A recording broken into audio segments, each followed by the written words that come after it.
Joining us, Jonathan Kim, another Friday Progressive Movie Review. Jonathan, how are you? Doing all right. What movie do we have here? Countdown to Zero. Give us a little preview in like 20 seconds or less before we go to the review. It's the inconvenient truth of nuclear weapons. Oh, fantastic. But thankfully, all the loose nukes around the world are they're pretty much under control, right? No.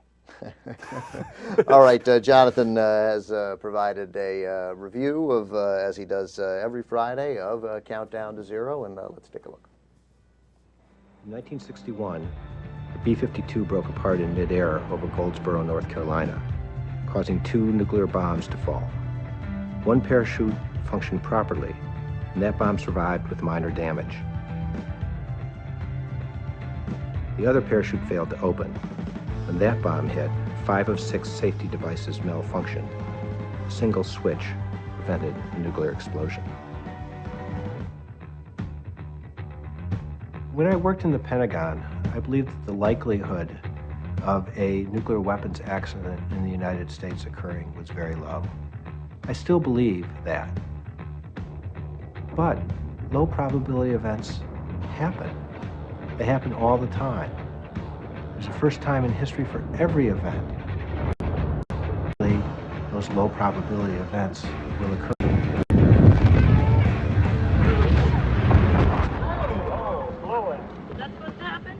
When we talk about nuclear weapons, it's generally about who we don't like who has them, like North Korea and Pakistan, who we don't like who might get them, like Iran or Al-Qaeda, or who never had them at all, like Iraq.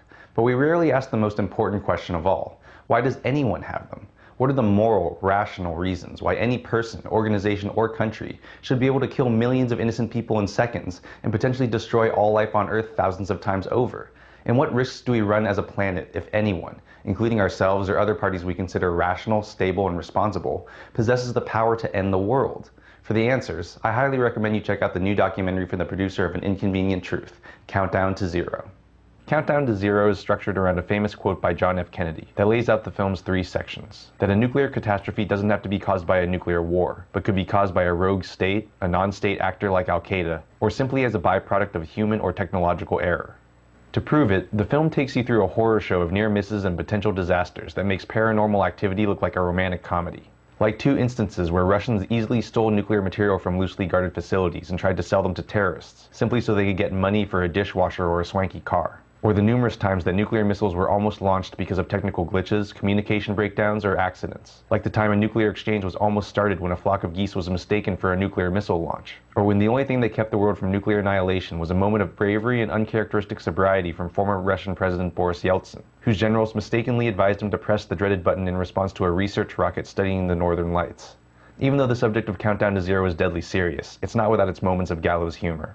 The film is also full of chilling information delivered by former world leaders and some of the world's top experts on nuclear weapons. Like the fact that thousands of nuclear weapons remain on the same hair trigger alert they were at during the height of the Cold War, capable of being fired in less than 2 minutes. Or that building a nuclear bomb is relatively inexpensive and easy, basically involving a cannon to shoot one piece of nuclear material at another, and that the centrifuge technology used to enrich uranium is basically the same as it was 50 years ago. The radiation signature of highly enriched uranium is so low that you could handle it without protection or easily hide it in a lead tube, a shipping container full of kitty litter, or amidst the tons of illegal stuff that routinely enters our ports like a bale of marijuana. Like Food Inc., the 2008 documentary about America's dysfunctional food systems, Countdown to Zero throws a lot of information at you, not expecting all of it to stick, but to successfully leave you with the impression that something is terribly, terribly wrong and in dire need of fixing. But Countdown exceeds Food Inc. in terms of production value, with beautiful cinematography, slick graphics, a great soundtrack, powerful archival footage, and a ton of impressive talking heads, including Mikhail Gorbachev, Valerie Plame Wilson, Pervez Musharraf, Jimmy Carter, and Robert McNamara in his last interview before he died. Unlike Food Inc. and An Inconvenient Truth, Countdown to Zero has the extra challenge of attempting to start a conversation, not capitalize on one that's already happening.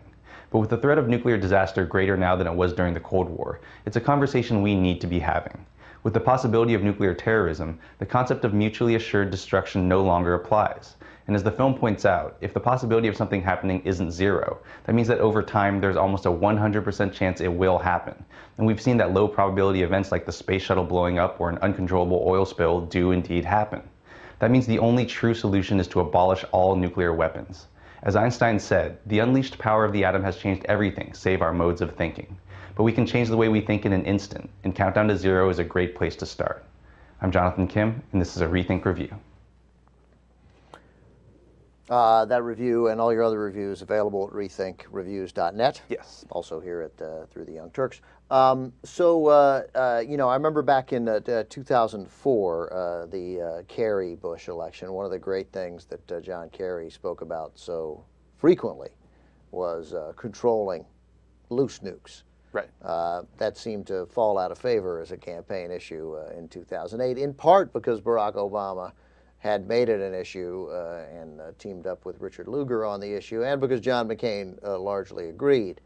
That said, we haven't done much, have we? Yeah, and it's actually, well, Obama's actually taken some big steps. He just signed the new START treaty with Russia, although there's going to be problems with that. I was reading today that Republicans are probably going to vote against that, and for some reason, Obama needs a super majority of 67 senators to sign it, and Mitt Romney has. Because it's a treaty.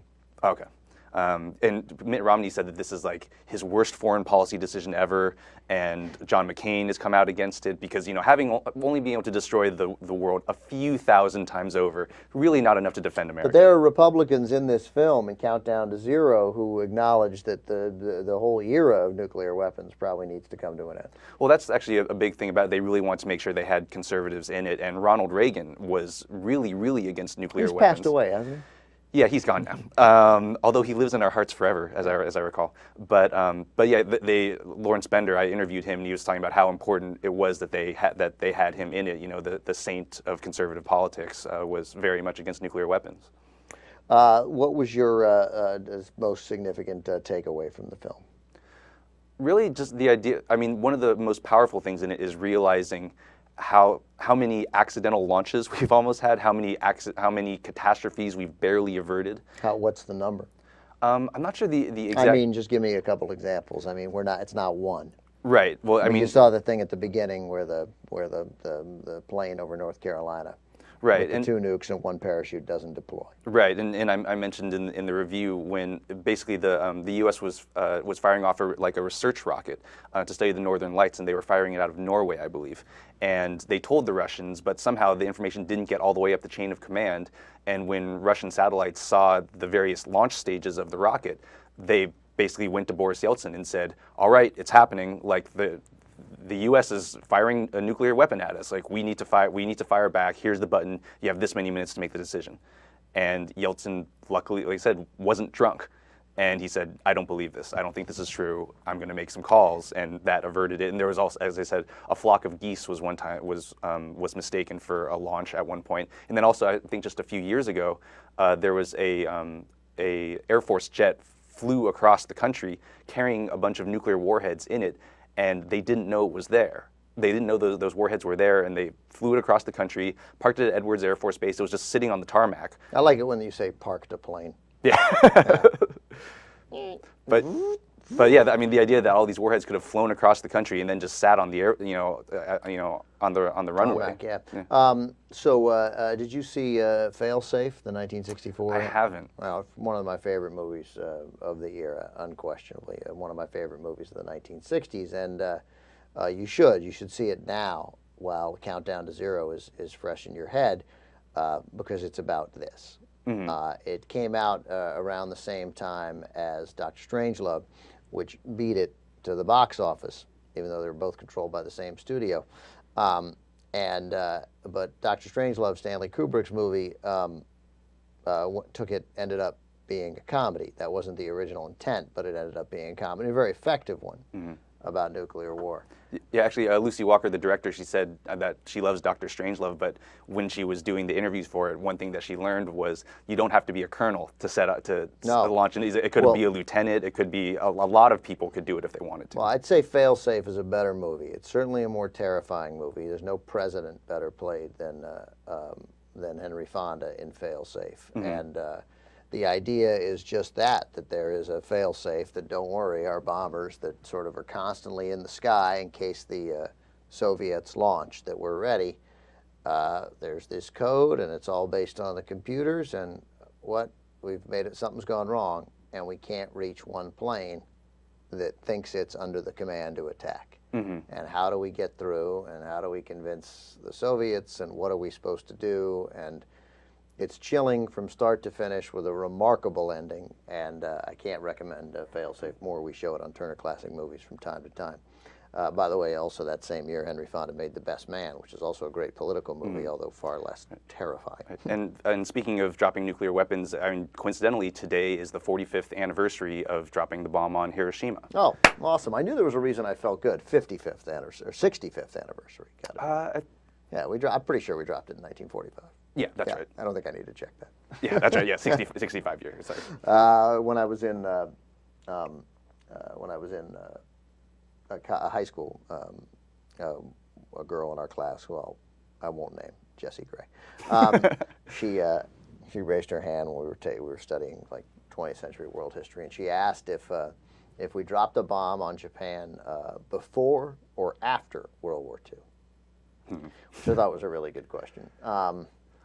Really dropping it before mean. Yeah. And I think you'd know, right? Because it would make the attack on Pearl Harbor a little more justified, yes, right? It would. And dropping it after, though, that's just nasty. Just rubbing it in at that point. Yeah, pretty much drop it during.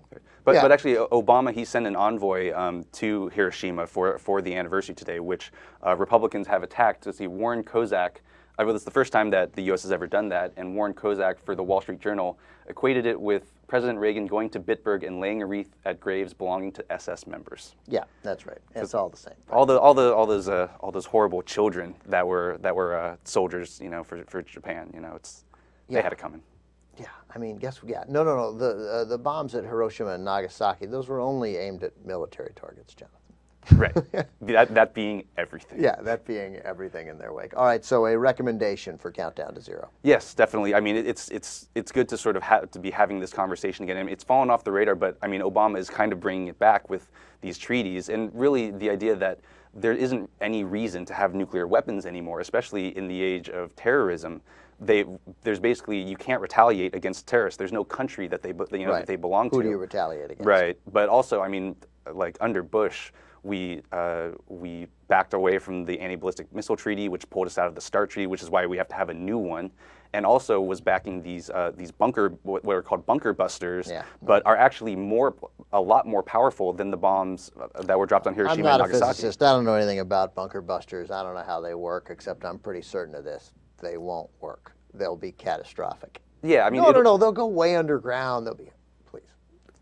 Yeah, it'll still cause a lot of fallout from the uranium, and also, I mean, I've been learning about depleted uranium and how bad that is. I mean, we're essentially nuking country. I mean, we're using them in Iraq and Afghanistan. They're basically blamed for Gulf War syndrome, but we continue to use them, and it's essentially like a dirty bomb. It just spreads out, very fine uranium powder everywhere. Well, we will. That is for another day and another documentary. Jonathan Kim, ReThinkReviews.net, correct? And Huffington Post, and on YouTube. Huffington Post, YouTube, and you can obviously find him here on the Young Turks every Friday. Thanks for joining us. Thank you.